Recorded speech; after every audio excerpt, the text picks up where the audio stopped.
welcome to the nervous system. We are going to be covering several different things because the nervous system includes not only the brain and spinal cord, but the nerves that run to and from the various sensors located throughout your body. So this is going to cover quite a bit of ground.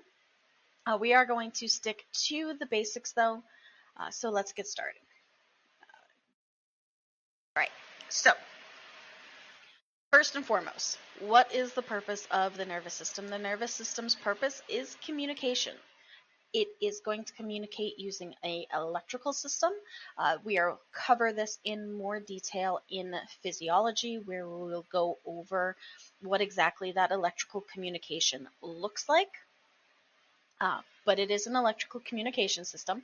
And with this electrical communication system, it is going to control and process interactions both from and with the environment and from and within us. What do I mean by that? So I'm currently sitting in my office and it is freezing cold in here. AC is on way too high. My body is going to detect that colder air using sensors that are connected to nerves. Those nerves are going to take that detected temperature, send it to my brain. The brain will process that, make a determination of what to do with that information, note it, hey, it's cold here, or do something about it. If it chooses to do something about it, it will send a signal down the nerves to whatever process in my body needs to make a change. For instance, I made the decision, once detecting it was cold, to put on a sweater to help warm myself up. That act of putting on the sweater was controlled by nervous system signals. I could have started shivering, or I could have gotten up and changed the temperature if I could actually control the thermostat. So both the input and the output are going to be controlled by this system. The nervous system itself is divided into two big categories. There's going to be the central nervous system, which is going to be composed of the brain and spinal cord, and then there's the peripheral nervous system. So this over here. The peripheral nervous system is divided into two categories, sensory and motor. Sensory is very upfront. It is the sensory input aspect to the central nervous system. So it's all of the data input. The motor neuron category is further subdivided into two categories, and that is going to be the somatic and autonomic nervous systems. These two categories are going to control all of the output, so all of the reactions.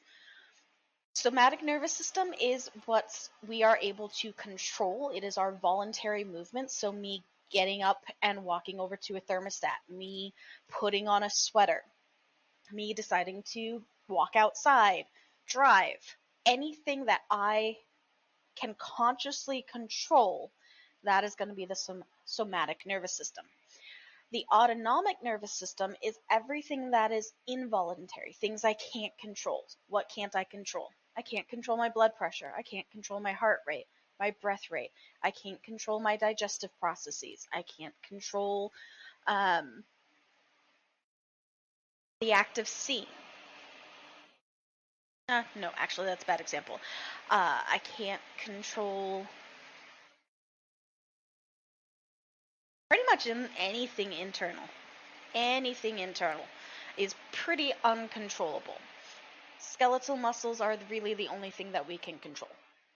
The autonomic nervous system itself is going to be divided into two categories, sympathetic and parasympathetic, and this is going to control the type of involuntary response. The sympathetic nervous system is going to control your fight or flight responses, so your very reactionary responses to perceived danger. And the parasympathetic division is going to control your rest or digest responses. So think getting ready for bed, the state of mind for your brain, your breath, your heart rate, after you eat a Thanksgiving dinner. That's rest and digest. They're calmer processes. This slide is basically saying everything that I mentioned before. However, in the peripheral nervous system, it is, I don't think I actually mentioned it, it is everything that is not the brain and spinal cord. This does include the nerves that come off of the spine, which are known as spinal nerves, and this also includes the cranial nerves. There are 12 of those, which we will end up talking about. Some terminology you need to be aware of. The sensory component of the peripheral nervous system, so the input side of it, is referred to as the afferent division. And the motor side of it, the reactionary side of the peripheral nervous system, is known as the efferent division. We also refer to nerves that way as well. We have afferent nerves and efferent nerves. Afferent nerves are sensory nerves. They're going to carry information from a receptor to the central nervous system. And efferent nerves are going to be reactionary. They're going to carry an effect.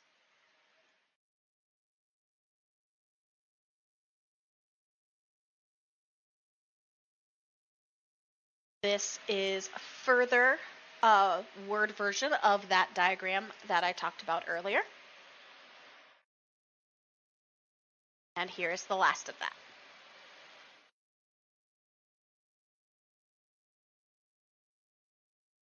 All right, this is where we're going to pick up in the next audio.